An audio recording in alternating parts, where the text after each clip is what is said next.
Fala galera, mais um episódio aqui do nosso Café Literário. No vídeo de hoje nós vamos falar sobre Capitães da Areia, sim, esse clássico da literatura nacional, escrito pelo Jorge Amado. Ele escreveu esse livro em 1937, quando ele tinha só 25 anos. O Jorge Amado, na verdade, ele foi um escritor muito popular, um verdadeiro best-seller ali do século XX. E ele foi tão popular que, em termos de vendas, ele só perde para o Paulo Coelho. E se a gente considerar só autores de romances ficcionais, ele é o autor que mais vendeu livros de toda a história do Brasil. E a popularidade dele foi tamanha que muitas das obras dele ou foram adaptadas ou inspiraram filmes. Tieta do Agreste, Gabriela Cravo e Canela, Dona Flor, Seus Dois Maridos e Mar Vermelho são alguns exemplos aí de obras que depois foram adaptadas. Mas em particular, Capitães da Areia virou um filme em 2011, com trilha sonora do Carlinhos Brown, inclusive. Mas voltando ao livro, essa história já foi publicada há bastante tempo, né, há mais de 80 anos, então ela já foi publicada aqui no Brasil por várias editoras. Mas atualmente os direitos de publicação estão com a editora Companhia das Letras. De fato, a edição que eu tenho aqui é de um selo dessa editora, Companhia do Bolso, que publica livros em formato de livros de bolso. Mas enfim, vamos à sinopse de Capitães da Areia.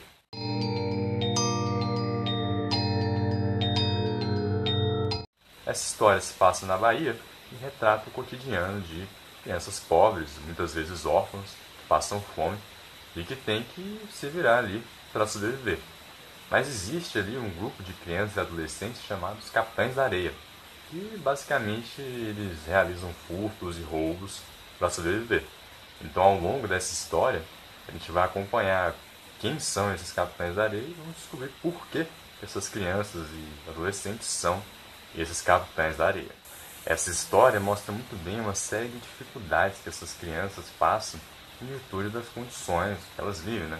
Muitas vezes o almoço e o jantar do dia vai depender fatalmente do roubo realizado naquele dia. E como elas não têm acesso a uma educação formal, muitas vezes elas acabam reproduzindo uma série de comportamentos adultos extremamente nocivos à sociedade. Por exemplo, apesar desses meninos serem bem jovens, eles já têm desde cedo uma vida sexual ativa. E eles consideram normal, por exemplo, realizar um estupro.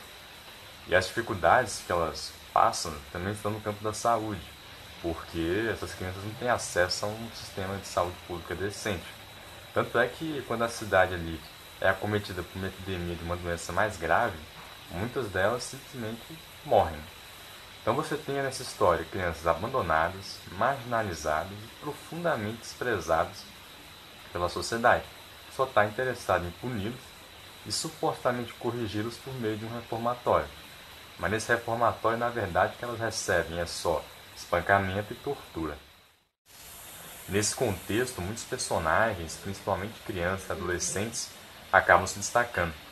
Temos, por exemplo, Pedro Bala, o líder dos Capitães da Areia, um menino de 16 anos que ficou órfão quando tinha só 5, porque o pai dele, que era um estivador, acabou sendo morto enquanto realizava um movimento grevista. Temos também o Sem Pernas, uma criança que ganhou esse apelido porque ele é um menino manco de uma perna. E quando ele era menorzinho, ele sofreu um trauma bem forte, porque ele foi muito espancado, sofreu muita violência física. E isso nutriu nele um ódio grande pelas pessoas de modo geral.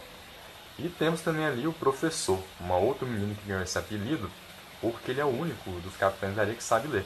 Então acaba sendo ele que lê histórias para os meninos, lê notícias do jornal, e ele tem um papel importante também na elaboração dos planos de fuga e de roubo ali dos Capitães da Areia. Eles são bem organizados.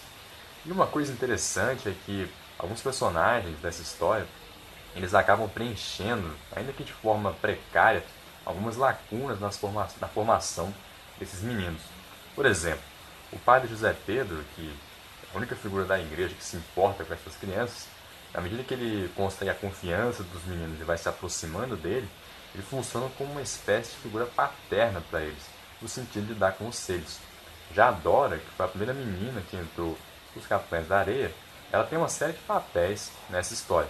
Mas um desses papéis que ela tem é que, curiosamente, apesar de ser muito nova, ela tem só 14 anos, ela acaba funcionando como mãe desses meninos. porque é ela que canta canções de niná para os menores, quando eles estão com medo ali de dormir à noite, e é ela também que cuida dos ferimentos dele.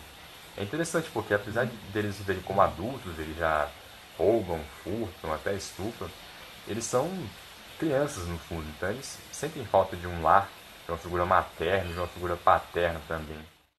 Enfim, isso é uma história que trata de pobreza, abandono infantil, desigualdade distributiva de renda, racismo, preconceito religioso, dentre outros temas. É uma história com personagens muito cativantes e quando terminamos de ler, a gente fica com uma sensação de estagnação do Brasil.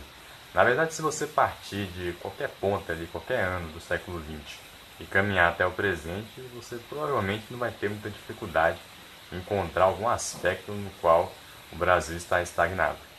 Mas, em particular, essa história retrata uma triste realidade que ainda persiste nos dias de hoje, a da pobreza e do abandono infantil. Naquela época, essa pobreza acabava se desdobrando ali numa criminalidade precoce, na forma de roubos, furtos e eventualmente até de assassinatos. Hoje em dia, complementando esse leque terrível de possibilidades, nós temos também o tráfico de drogas. Enfim, então é isso, pessoal.